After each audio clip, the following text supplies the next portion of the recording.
Hello and welcome to the Best Of. On the Best Of, we focus on the best in the areas of sports.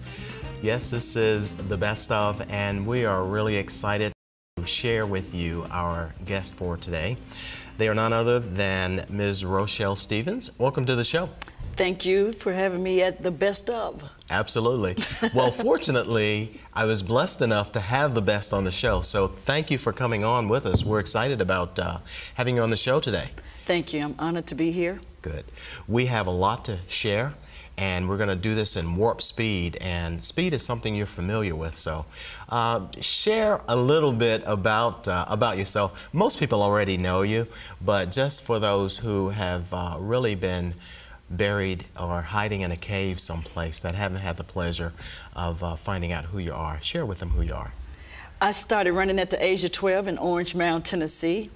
OM, of course, racing other young people in the middle of the street, light pole to light pole, racing you on the school playgrounds at Cherokee Elementary School, and you know, trying to say, hey, I'm the fastest kid in the neighborhood, and my mom saw me in the streets racing, and I was like, hey, I want to go to the Olympics. And we watched the Wilma Rudolph story, and I was really inspired after watching the Wilma Rudolph story. And I was like, hey, I'm going to the Olympics. I was telling everybody, the mailman, I was knocking on doors like, hey, I'm going to the Olympics. And they're like, oh, okay, she's going to the Olympics. And How old were you? I was only 12 years old and knocking on folks' doors saying, I'm going to the Olympics. Wow. And so my mom put me in the AAU Junior Olympics summer program. And from there, you know, just started training every summer and going to those track meets at an early age, traveling all over the U.S. at an early age. Had an opportunity to win AAU Junior Olympics a few times. I earned 24 scholarships in track and field because of that. State champ. So when I sit back and look at it, I was like, hey, I guess I'm a champion. I was the junior high city champion. I was a TSSAA high school state champion and All-American. I was NCAA Division I champion in college. Then you make it to the world-class scene, world champion, Olympic champion. So I guess I'm the best of the best. Wow, that's awesome. And that's why you're on the Best Of, so we're really excited about that. You know, you've said a number of things in your opening statement, and for the people that don't really realize it, Orange Mound really is a special place with a special level of love for the people who live there. There's a high level of pride, and obviously you share that with us. Orange Mound, Tennessee. Now, you talked about claiming being an Olympian at the age of 12. What kind of responses did you get? She must be crazy, Yeah. or you too small, you too short, you too skinny, and then you get around to, you're too poor, you don't make enough money. So I never got anybody that actually said, you can do it, other than my mom. Good. She was the only one that believed in me, and she put me in that program. And my first coach that was out there, Tony Wakefield, he was like, oh, wow, you're going to be a superstar. And I just figured he wanted me to run that 100-degree weather, and he'll just tell me anything so I can keep coming back. Yeah. And he was the one that was saying, maybe you can get a scholarship to go to University of Tennessee at Knoxville. And so he put that Tennessee thing into my head at an early age, and I was trying to impress him like, yeah, okay, I'm bad. And I would do extra sit-ups and extra push-ups, and I would run extra every morning and at night. So I was always doing extra because I wanted to be good. Yeah, well, that's what it takes. And I do want to pause just for a moment and give honor to your mom, because as we were talking before the show, one of the first things I said is, well, where's your mom? Because normally I see her.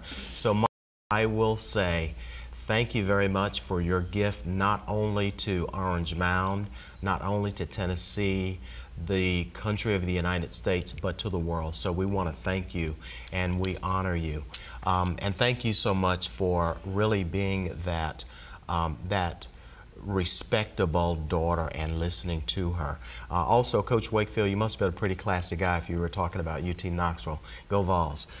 So with that being said, there were a number of things that you did say, and I will say to you that It was the brainchild of my wife when we talked about the best of and really tweaking things a bit, because as I've talked with you over the years, I'm a life and business coach, and that really moved towards the population of athletes because we realize there's so much talent there.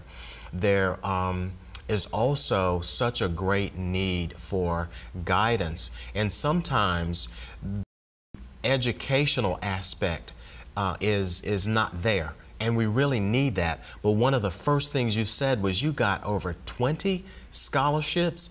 That's incredible. And I do want to pause here and tell people that as we were talking, you shared not only did you get your high school diploma, you went on to Morgan State to get an undergraduate degree. You went on to Columbia University to get a master's degree. And then finally, Dr. Stevens, you went on to get your PhD at Columbus University as well. Right. So, ladies and gentlemen, young athletes, as my friend and brother, Coach Smith would always say, and he always referred to his athletes as student athletes. Mm-hmm. So you put your work in, and that's what Coach is all about, that plan B. So much for that. We'd like to talk about just some advice that you would give to young athletes, and then I'm going to have you to be thinking in the back of your mind too, because sometimes the athletes get advice and they're trying their heart out, but then sometimes our parents really could use some guidance and some coaching as to what they should do to better parent young student athletes. So what kind of advice, first of all, would you give to young athletes, whether they're male, female, any sport? The first advice I would give would be to hang out with other athletes that think like you. I was hanging out with other athletes that wanted to be the very best. And so I didn't have to worry about being pressured to do drugs, alcohol, or rob the next door neighbor, doing devious things, too hot, got a boyfriend before you're 15 years old or whatever. I know they start earlier now, but everything we talked about was about being the very best that we could be. We was interested in going on night runs, morning runs, lifting weights, doing push-ups, who can do the most sit-ups. Eventually I got up to doing 2,000 sit-ups a day. So our focus was completely different. So I would say surround yourself around people that think like you. And that way you would stay focused a whole lot longer than the average person. Wow. That is so amazing that you say that, because as I talk about Coach Rick's Winners, that's a nonprofit that we've just started really to sow into the lives of young athletes and their family members. And you have done one of the first things. My wife has developed some products called the ABCs. And the A represents Bring Your A Game. And one of the first A of those A's is association. So you really hit a home run there with that one. And we have heard the saying, all of our lives, birds of a feather flock together. So if you are an eagle, as I've claimed myself to be over the years, and so are you, you've associated, you've found those other rare personalities. So for parents, what kind of real quick tip would you give them? Because, you know, there are things that have to be done, and the young athletes student athletes must do those things. What kind of advice would you share with parents? I was fortunate to be brought up in a Christian atmosphere. My mom was a Christian lady. In fact, you know, back in the day, they're like, oh, that's the sanctified lady. So we was always in church. She didn't have all those, you can do what you want to do. She had her two best friends that worked very well with her. One was called a switch and the other one was called so we abide by her rules and regulations, and she did not spare the rod. She didn't beat us or anything like that, but she just believed in discipline. She believed in us achieving goals. My mom would sit us down every Saturday and would just lecture us about life and goals and what she was expecting from us as a parent. And that really paid off, because, you know, when we were younger, we were like, oh gosh, here we go. Didn't you just say that like last Saturday? But evidently we was listening, because in 1989, we put our mom on what we call children's support, and we asked my mom to retire from her job. Great. So she's been retired ever since she was 42 years old of age, and her daughters all take care of my mom, everything she needs. So she's been on children's support for over 20 years. That is awesome. Okay, young men and ladies, you hear that? On children's support. Wow.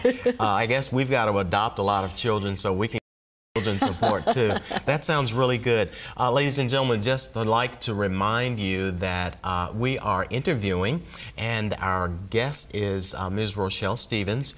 Ms. Rochelle Stevens is a silver and gold medalist in the Olympics, no doubt, and her sport is running. Tell us the events that you participate in.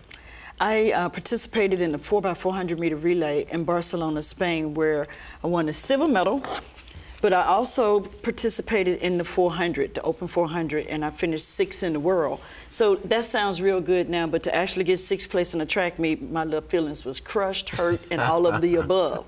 I'm just now realizing, okay, you was the 6th best in the world, but when you accustomed to running fast and hard and drug-free, yes, you know, awesome. I was honored to be able to represent, but I wasn't happy because everybody kept reminding me, oh, next time go for the gold, go for the gold, you know, and I want to say, what you think I was doing, running for the silver?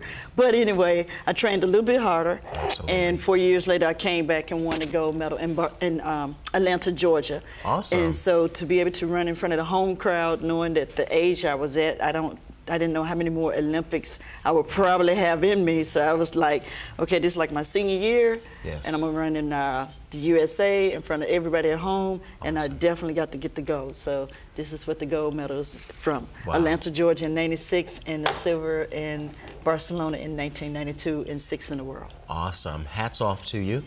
And we'd like for people to be able to get in contact with you. The one thing that we really focus on with Coach Rick's winners is being your best, of course, and we realize that you can't play sports or participate in sports all of your life. Right. So then there's that plan B of the ABCs. There's that plan B, and you've done an exceptional job of transitioning from being an athlete to being a businesswoman. And obviously that's where that child, what do you call it when you guys taking care of your mom? Children's support. Children's support. So tell people how they can get in contact with you, because you do own a business, and tell us about that so that we can make sure to call you so people can come to you and make sure that mom gets a raise. How about that? Yeah, that sounds like a plan. I have Rochelle's Health and Wellness Spa. I'm located in Collierville off of Poplar.